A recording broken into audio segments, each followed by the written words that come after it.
My sister forced me to eat takeout in a hallway while they toasted my nephew's promotion in a private suite. They thought I was just an ATM. But when the $2,900 bill arrived, I delivered 4 words that turned their celebration into a nightmare. Before we continue today's story, we have an urgent announcement to make. Due to technical issues, we are pivoting towards another channel. Please subscribe to our new channel, Kin and Karma. You can find the link in the video description, the pinned comment, and the collaboration tag on this video. Make sure to switch over now so you don't miss out. Thank you for your support. Now back to the story. The migraine was a living thing, a dull, throbbing entity that had taken up residence behind my left eye 3 days ago and refused to sign a lease. I was lying in the dark, a cold compress pressed against my forehead, the silence of my apartment only broken by the hum of the air purifier. It had been a brutal quarter at the firm. As a senior strategy consultant, burnout wasn't a diagnosis, it was just Tuesday. I had spent the last 6 weeks living out of a suitcase, flying between New York and London, restructuring a failing tech giant that didn't want to be saved. My phone buzzed on the nightstand. The screen lit up the room with a harsh, artificial glare, stabbing at my eyes. I groaned, rolling over to check the caller ID. Carla, my sister. I debated letting it go to voicemail. I really did. My body felt heavy, anchored to the mattress by exhaustion and the lingering nausea of the migraine.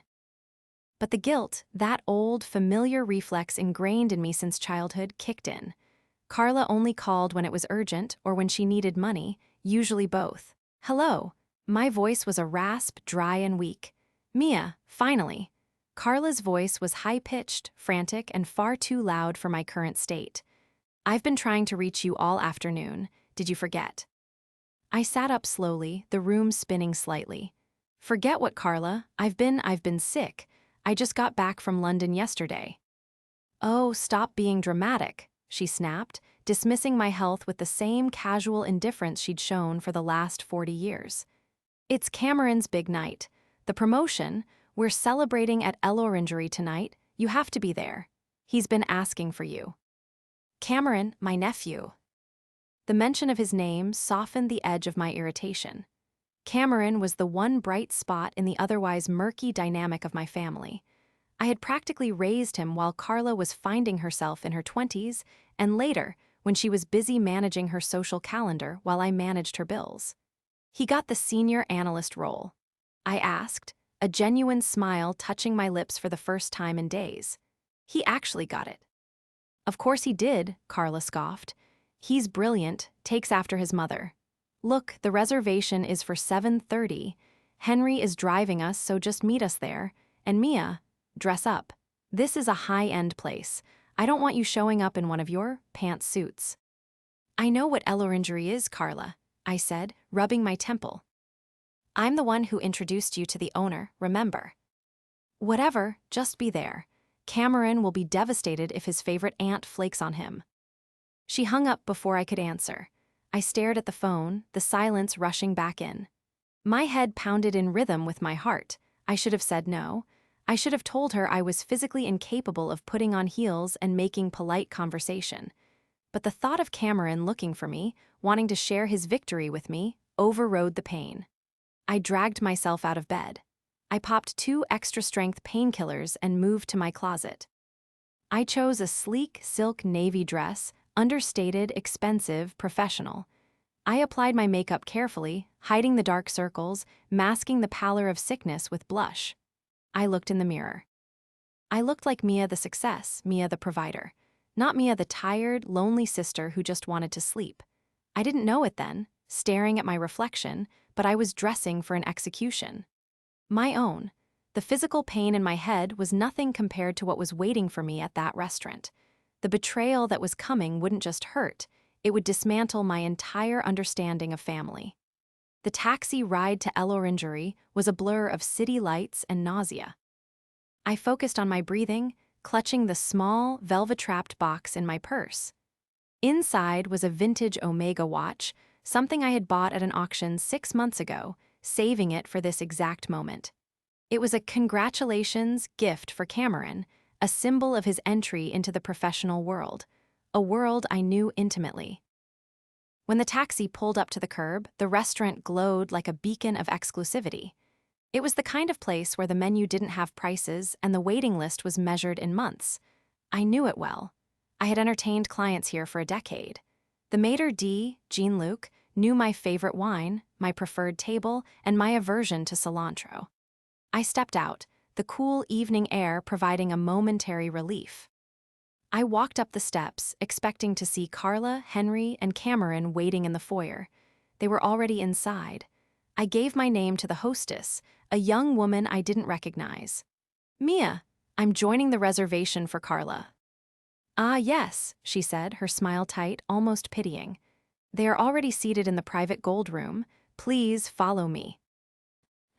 We walked through the main dining room. I nodded to a few familiar faces, a hedge fund manager I'd consulted for, a tech CEO I knew from a board placement. This was my world. I felt a sense of pride that I could treat my family to this experience, even if I wasn't the one strictly hosting. The hostess led me to the back, towards the private suites.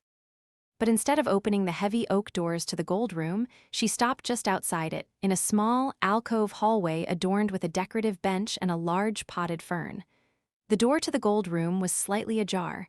I could hear laughter, clinking glasses, Henry's booming, boisterous voice recounting a golf story. "Madam," the hostess said softly. I turned to her. "Yes, are we going in?" Before she could answer, the door swung open. Carla stepped out. She looked impeccable in a crimson dress I recognized. I had paid for it last Christmas. Her hair was perfectly coiffed, her jewelry glittering under the sconce lights. "Mia, you made it," she said, but she didn't move to hug me. She stood in the doorway, effectively blocking the entrance. "Happy for Cameron," I said, stepping forward. "Shall we?" Carla didn't move. She held up a hand, her manicured nails catching the light. "Actually, that's the thing. We had a bit of a mix-up with the seating." I frowned, the headache spiking again. "What do you mean? It's a private room, Carla. There are 12 seats in there. There are only 4 of us." "Well, yes," Carla said, her voice dropping to that patronizing tone she used when explaining simple concepts to what she considered simple people. "But we invited the Holdens. And the Millers. You know, people who can actually help Cameron with his networking. Important people." I blinked. The Holdens and the Millers were my neighbors. I had introduced them to Carla years ago. "Okay, so pull up another chair. It's a big table." Carla sighed, a dramatic exhalation of air that signaled I was being difficult. She reached behind her, into the room, and picked up something from a side table. It was a white styrofoam takeout box. She thrust it toward me. "Look, Mia, it's just crowded. And to be honest, the vibe is very young professional and high energy. You look exhausted, like you're contagious." She wrinkled her nose. "We didn't want you bringing the mood down." I stared at the box. I stared at her face. "Carla, you're joking." "I ordered you the sea bass," she said, forcing the box into my hands. "It's delicious. Honestly, you'll be more comfortable out here. It's quieter. You can rest that head of yours." My fingers curled around the warm plastic. I looked past her into the room. I saw Cameron, my nephew. He was laughing at something Mr. Holden was saying, a glass of champagne in his hand. He looked right at me. For a second, our eyes locked. I expected him to stand up. I expected him to say, "Mom, what are you doing? Let Aunt Mia in." Instead, he looked away. He took a sip of his champagne and turned his back to the door. The ice in my veins was colder than the winter wind outside. "There," Carla said, patting my arm with a fake sympathy that made my skin crawl. "We'll come say hi when dessert is served. Enjoy the fish. Oh, and Mia." She leaned in, her voice a whisper of pure venom. "Let us be honest. Seats at the big table are reserved for real family. The kind that shows up, not just the kind that sends checks." She closed the door. I was left standing in the hallway, alone, holding a box of lukewarm sea bass. The humiliation was a physical blow. It punched the air out of my lungs. I sank onto the decorative bench, the velvet seat hard and unforgiving. I should have left. Any self-respecting person would have thrown the box at the door and stormed out. But I didn't. I sat there. I opened the box. The smell of fish, usually appetizing, made my stomach turn. I took the plastic fork she had graciously included. I sat there because I was in shock. I sat there because my brain couldn't process the cruelty. But mostly, I sat there because a cold, hard clarity was beginning to cut through the migraine. Carla thought this was a power move. She thought she had put me in my place, the eccentric, spinster aunt who was useful for money but embarrassing in public. She thought she held all the cards because she was the mother and I was just the visitor. But she had forgotten one crucial thing. She had forgotten who signed the membership agreement for this club. She had forgotten that in the ecosystem of Eloringerie, she wasn't the predator. She was the plankton.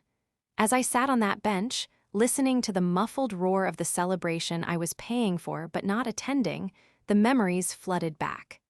They weren't the warm, fuzzy nostalgia of a Hallmark movie. They were itemized receipts of my life.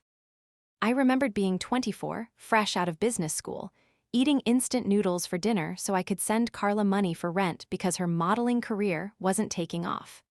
I remembered sitting in the loan officer's office, co-signing for Henry's third failed business venture, a artisanal dog treat bakery that went under in 4 months because Carla sobbed that the stress was going to kill him. And Cameron, my sweet, brilliant Cameron. I remembered the tuition checks for private school, the laptop for college, the summer internship I secured for him at my own firm, calling in favors I had saved for years, putting my own reputation on the line to vouch for him.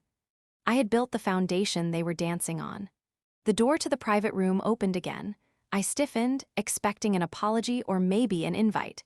It was Henry, my brother-in-law. He stumbled out, his face flushed with expensive scotch. He saw me sitting on the bench, the unopened takeout box on my lap. He didn't look ashamed. He looked amused. "Hey, Mia." He slurred, leaning against the wall for support. "Food good. The sea bass here is top tier, top tier." He was a soft man, Henry. Soft hands, soft spine, soft morals. He had never worked a hard day in his life, floating from one of my bailouts to the next, always with a smile and a vague promise of paying you back next time. "It's fine, Henry," I said, my voice steady, betraying none of the rage boiling beneath my skin. "Good, good," he nodded, adjusting his tie. "Hey, while I have you. Carla was saying, with the promotion and all, Cameron is going to need a bigger place, closer to the city. We saw this condo in Tribeca, loft style, very chic. We were thinking maybe as a signing bonus, from his favorite aunt." He winked. He actually winked. I looked at him, this man who was wearing a suit I knew, for a fact I had bought for his birthday 3 years ago. He was asking me for $500,000 while I sat in the hallway like a servant. "Tribeca is expensive, Henry," I said flatly. "Investment, Mia. It's an investment." He waved a hand dismissively. "Anyway, think about it. Don't be a stranger out here." He chuckled at his own joke and slipped back into the room. The audacity was breathtaking. It was almost impressive in its absolute lack of self-awareness. I realized then that this wasn't just about tonight. This was the dynamic. This was the ecosystem they had thrived in. I was the resource. I was the mine they stripped for gold, and when I was empty or inconvenient, I was boarded up and left outside. Carla wasn't just my sister. She was a parasite in silk. Her profession was socialite, but her true job was managing me. She kept me close enough to extract value, but distant enough to maintain her superiority. She resented my success even as she devoured the fruits of it. She hated that I was the one with the power, so she exerted the only power she had, social exclusion, emotional manipulation. And Cameron. He was the product of their factory. He had learned well. I looked at the takeout box. I closed the lid. I stood up. My headache was gone. It had been replaced by a singular, crystalline focus. I picked up my purse. I walked down the hallway past the gold room. I didn't storm in. I didn't make a scene. I walked straight to the Mater D station. Jean-Luc was there, reviewing the evening's manifest. He looked up, his face lighting up with genuine warmth when he saw me. "Mademoiselle Mia. I did not know you were dining with us. The hostess said you were unavailable." He looked confused, glancing toward the hallway I had just emerged from. "There was a misunderstanding, Jean-Luc," I said, leaning against the podium. I smiled. It wasn't a nice smile. My family is in the gold room. They seem to be having a wonderful time. Indeed, Jean-Luc noted, lowering his voice. They have ordered quite aggressively. The vintage Krug, the Wagyu, the caviar service. Of course they have, I said softy. Shall I have them set a place for you? We can bring in an extra chair immediately. No, I said. I'm actually leaving. I'm not feeling well. Oh, I am so sorry. Shall I call your car? In a moment, I paused, looking Jean-Luc in the eye. Jean-Luc, you know how usually, when my sister dines here, you simply charge my card on file. The black Amex. But of course, mademoiselle, it is standing instruction. The family account. Yes, I said. I took a deep breath. About that.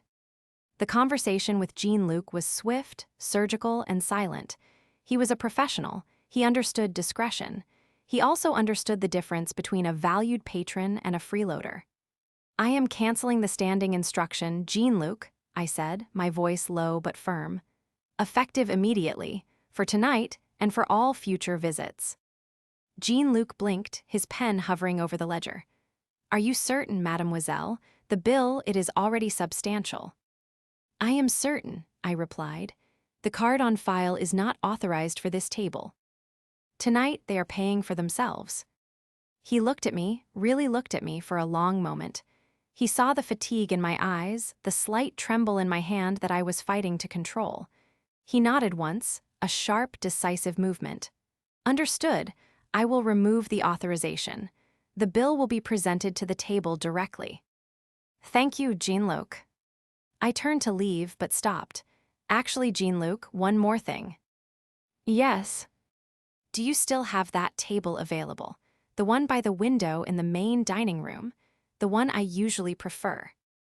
A slow smile spread across his face. Table 4.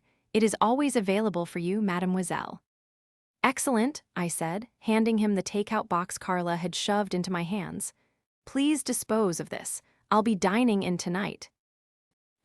I didn't leave. I didn't go home to nurse my migraine.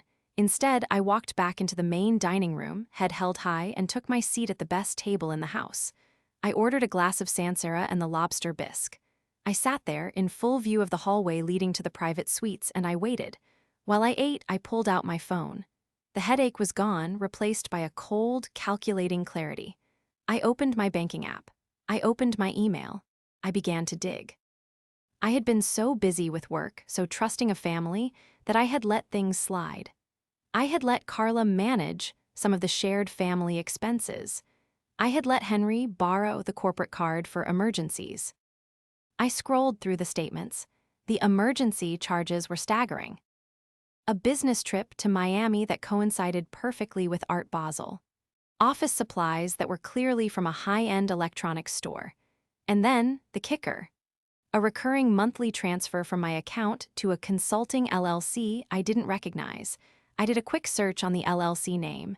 It was registered to a residential address, Carla's address. They weren't just using me for dinners. They were embezzling from me. My blood ran cold. This wasn't just ungrateful family behavior, this was theft. Systematic, deliberate theft. I texted my lawyer, Sarah. It was late, but she was always up. Me, need an audit on the family trust and the joint account with Carla. Immediately. Suspect unauthorized withdrawals. Sarah, on it. Everything okay? Me, no, but it's about to be interesting. I sipped my wine, watching the door to the gold room. I saw waiters going in and out, carrying trays of decadent food. I saw the sommelier bring another bottle of vintage champagne. They were feasting like kings, oblivious to the sword hanging over their heads. I realized then that I had been blind. I had thought my generosity bought loyalty. I thought my success lifted them up. But all it had done was enable their entitlement and fuel their resentment. They didn't love me. They loved my wallet. And tonight, the wallet was closed. An hour later, the door to the gold room swung open. The party was moving. Carla led the way, laughing loudly, her arm linked with Mrs. Holden. Henry followed, looking flushed and boisterous, slapping Mr. Miller on the back. Cameron was in the middle, looking every bit the successful young professional, basking in the attention. They were heading for the exit. They hadn't even looked for me. They assumed I had eaten my cold fish in the hallway and slunk home like a good little doormat. but their path to the door took them right past my table. I didn't look up. I continued to enjoy my espresso, scrolling through my phone. It was Cameron who saw me first. He stopped dead in his tracks. Aunt Mia. The group halted. Carla turned, her eyes widening in surprise. For a second, she looked confused. Then her expression hardened into annoyance. "Mia, what are you doing here?" She hissed, stepping away from the Holdens to confront me. "I thought you left. You said you were sick."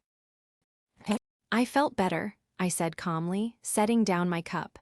"The bisque here is excellent, much better than lukewarm sea bass in a hallway." The Holdens and the Millers looked uncomfortable. They sensed the tension, the undercurrent of hostility that Carla was trying desperately to mask with a tight smile. "Well," Carla said, her voice strained, "we're just heading out. Wonderful night. Cameron is so happy. We missed you in there, really." "Did you?" I asked, raising an eyebrow. "Because I was right here, you could have waved." "Don't be like that," Henry interjected, his voice slurring slightly. "Come on, Mia, don't make a scene. It's Cameron's night." "I'm not making a scene, Henry," I said. "I'm just finishing my dinner. Unlike some people, I pay for my meals." Carla's eyes narrowed. "What is that supposed to mean? We're family, we share." "Do we?" I asked. "Because earlier you told me seats at the big table are reserved for real family, the kind that shows up. Well, I showed up, Carla, and I was shown the door." "That was a joke." She laughed, a shrill, nervous sound. "Oh, Mia, you have no sense of humor. You're always so serious. That's why you're alone." The insult hung in the air, sharp and cruel. The Holdens looked at their shoes. "Maybe," I said softly. "Or maybe I'm alone because I've spent my life surrounded by people who only see me as a bank account." "You're drunk," Carla snapped. "Henry, get the car, we're leaving." She turned to go, dismissing me as she always did. But before she could take a step, Jean-Luc appeared. He wasn't alone. He had two other waiters with him, and he held a leather folio in his hand. He stepped directly into their path. "Excuse me, madame," Jean-Luc said, his voice polite but firm. "There is the matter of the bill." Carla waved a hand dismissively. "Just put it on the usual account. My sister's account, she's right there." She pointed at me. Jean-Luc didn't look at me. He looked straight at Carla. "I am afraid that is not possible, madame. The account holder has specifically declined authorization for this party." The silence that followed was absolute. The background noise of the restaurant seemed to vanish. Carla froze. Her hand dropped to her side. She looked at Jean-Luc, then slowly, terrifyingly, she turned to look at me. "What?" she whispered. "You heard him," I said, taking a sip of water. "I declined authorization." You can't do that," she stammered. Her face was losing color rapidly. "It's our account, the family account." "It's my account, Carla," I corrected. "My name, my credit, my money, you just have a card I let you use, past tense." "But the bill," she choked out, it's a lot." "I imagine it is," I said. "Vintage Krug isn't cheap, and 12 people, that adds up." Henry stepped forward, his face turning from flushed to pale. "Mia, come on, this isn't funny, just tell him it's fine. I didn't bring my wallet." "Neither did I," Carla said, panic rising in her voice. "Mia, stop this. You're embarrassing us in front of the Holdens." "I'm not doing anything," I said, leaning back in my chair. "I'm just a stranger, remember, someone you didn't have room for, and as a general rule, I don't pay for strangers." The facade cracked. It wasn't a hairline fracture, it was a complete structural failure. Carla lunged toward my table, her hands slamming onto the white tablecloth. The silverware rattled. "You spiteful, jealous B***." She hissed, her voice low and venomous. "You're doing this on purpose. You're trying to ruin Cameron's night because you're miserable." "I'm not the one who ordered 3 bottles of crystal on a card that wasn't mine," I retorted, not flinching. "You have to pay it." She screeched, no longer caring about the onlookers. "We don't have that kind of money, you know we do." "Then why did you order it?" I asked simply. "Because you always pay." She screamed. "That's your job, that's all you're good for. You don't have kids, you don't have a husband, you just have money. What else are you going to do with it?" The words hung there, ugly and naked. She had said the quiet part out loud. She had confirmed everything I had suspected, everything I had feared. To her, I wasn't a sister. I was a utility. Behind her, I saw Cameron. He looked horrified. He was staring at his mother as if seeing her for the first time. The mask of the doting, successful matriarch had slipped, revealing the grasping, desperate woman underneath. "Mom," Cameron said, his voice quiet. "Stop." "Shut up, Cameron," she snapped, whipping around. "She's trying to humiliate us. She's trying to destroy your future." "No, Carla," I said, standing up. "I'm trying to save mine." I pulled out my phone. "And while we're discussing finances," I said, my voice projecting clearly to the group, "let's talk about the consulting LLC you set up, Carla. The one that's been billing my account for $5,000 a month for the last 2 years." Carla went white. Even her lips lost their color. She looked like she was about to faint. I don't know what you're talking about," she stammered. "I think you do," I said. "I think you and Henry have been siphoning money from me to fund your lifestyle, the trips, the clothes, this charade." I gestured to the restaurant. Henry looked like he was going to be sick. He started backing away, mumbling something about needing air. "That's embezzlement, Carla," I said. "That's fraud, and I have the bank statements right here." I held up my phone, displaying the transaction history I had pulled up earlier. The Holdens and the Millers were exchanging horrified glances. They began to shuffle away, murmuring excuses about early mornings and babysitters. They didn't want to be anywhere near the blast radius of this explosion. "Wait!" Carla cried, reaching out to Mrs. Holden. "Don't go, it's a misunderstanding. She's off her meds. She's having a breakdown." Mrs. Holden gently but firmly removed Carla's hand from her arm. "It was a lovely dinner, Carla. Thank you. Well, we'll see you around." They fled, the audience was gone, it was just us. And the bill? Jean-Luc cleared his throat. "Madame," he said to Carla, extending the leather folio again. "The total is $2,940. We accept all major credit cards, or perhaps cash." Carla stared at the bill. She looked at Henry, who was studying the floor tiles with intense fascination. She looked at Cameron, who was watching me with a mix of shock and something else, respect. Fear. "I can't pay this," Carla whispered, tears streaming down her face, angry, frustrated tears. "Mia, please, I'm begging you, don't do this to me. Not here, not now." "I'm not doing anything to you, Carla," I said. "You did this to yourself. You ordered the feast. Now you have to digest the bill." I looked at Cameron. "Cameron," I said, "you're a senior analyst now. You make a good salary. Perhaps you should step up." Cameron looked at the bill. He looked at his mother, sobbing and defeated. He looked at his father, a coward in a tailored suit. He reached into his pocket. He pulled out his wallet. "I'll pay it," he said quietly. "Cameron, no," Carla gasped. "That's your bonus. That's for the apartment." "There is no apartment, Mom," Cameron said, his voice hard. "There never was there." He looked at me. "I'm sorry, Aunt Mia. I didn't know about the LLC. I didn't know about any of it." "I know," I said softly, "but you knew I was in the hallway, and you didn't come out." He flinched. Shame washed over his face. He nodded slowly. "Yeah, I did know that. I'm sorry." He handed his card to Jean-Luc. It was a debit card. I knew how much was on it. It was his savings. Everything he had worked for. Jean-Luc took the card. He looked at me. I gave him a tiny, imperceptible nod. He ran the card. The machine word, approved. Cameron took the receipt. He didn't look at his parents. He walked over to me. "Happy promotion," I said, handing him the velvet box from my purse. "I got this for you, before all this." He took the box. He opened it. The vintage Omega gleamed under the restaurant lights. "Aunt Mia, I can't accept this." "Take it," I said. "Consider it a reminder. Time is precious, Cameron. Don't waste it on people who don't value you, even if they're family." I turned to Carla and Henry.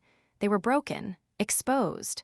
The entitlement had been stripped away, leaving only the ugly truth of their greed. "My lawyer will be in touch about the LLC," I said.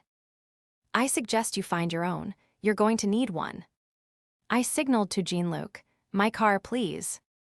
"Right away, mademoiselle." I walked out of Elloringery into the cool night air. I was alone. But for the first time in years, I didn't feel lonely. I felt free. The fallout was immediate, brutal, and spectacularly public. I didn't just walk out of Elloringery, I walked out of their lives, but I left a trail of paperwork behind me. The next morning, Sarah had the forensic accountant, a man named Gupta with eyes like lasers, dissecting every transaction Carla and Henry had ever made with my money. It wasn't just the $5,000 monthly stipend for the fake consultancy. It was worse. There were withdrawals from a joint account I had set up for emergencies. Carla had claimed it was for medical bills for a non-existent condition. There were credit card charges for luxury vacations they had sworn were business trips. There were even transfers from a college fund I had started for Cameron, drained to pay off Henry's gambling debts. The total came to nearly $250,000 over 5 years. I sat in Sarah's office, staring at the spreadsheet. The numbers were black and white, but they felt like bruises. "We have enough for a criminal indictment," Sarah said, her voice grim.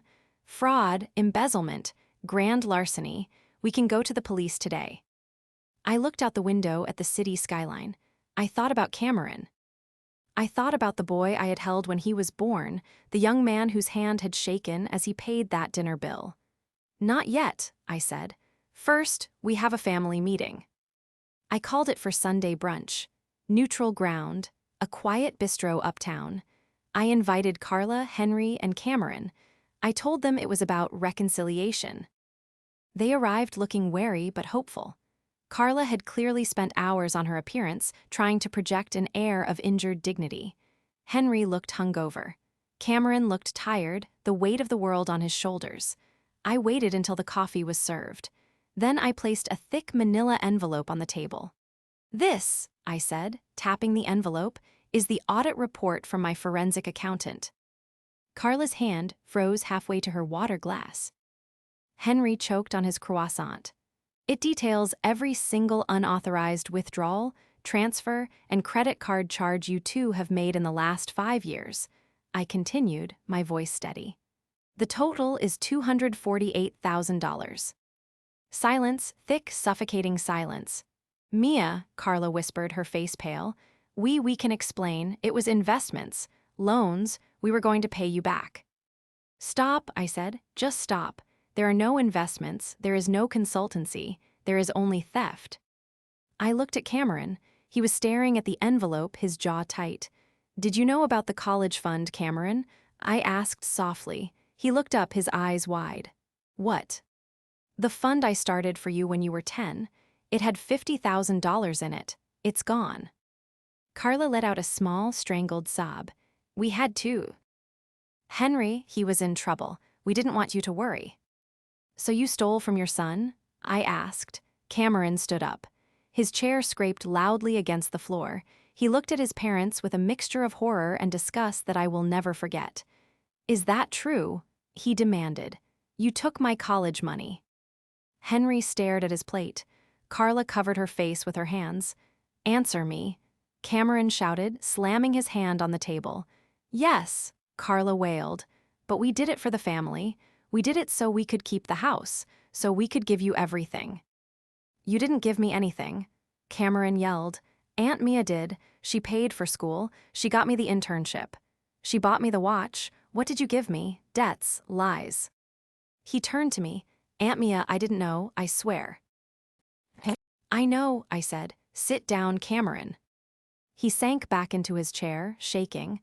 I turned back to Carla and Henry. "Here are your options.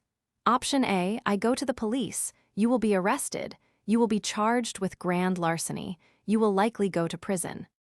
Carla began to hyperventilate. Henry looked like he was going to vomit. "Option B," I continued. "You sign a confession. You agree to a repayment plan, every cent plus interest. I will garnish your wages. I will put a lien on your house. You will live on a strict budget until I am repaid in full.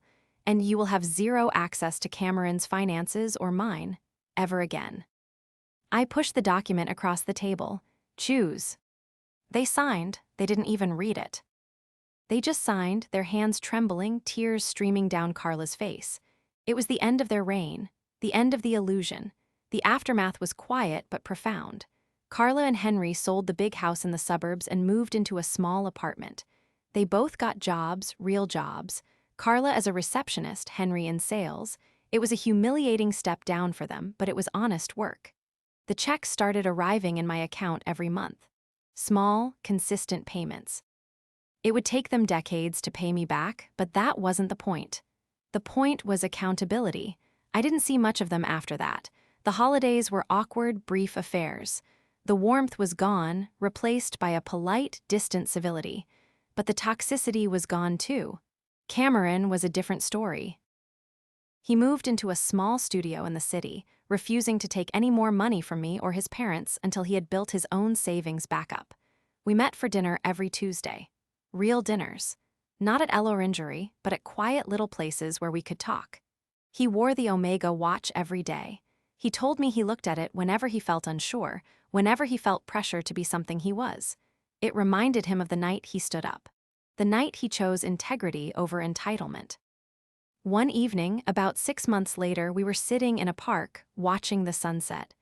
"You know," Cameron said, turning the watch on his wrist, "I used to be so jealous of you.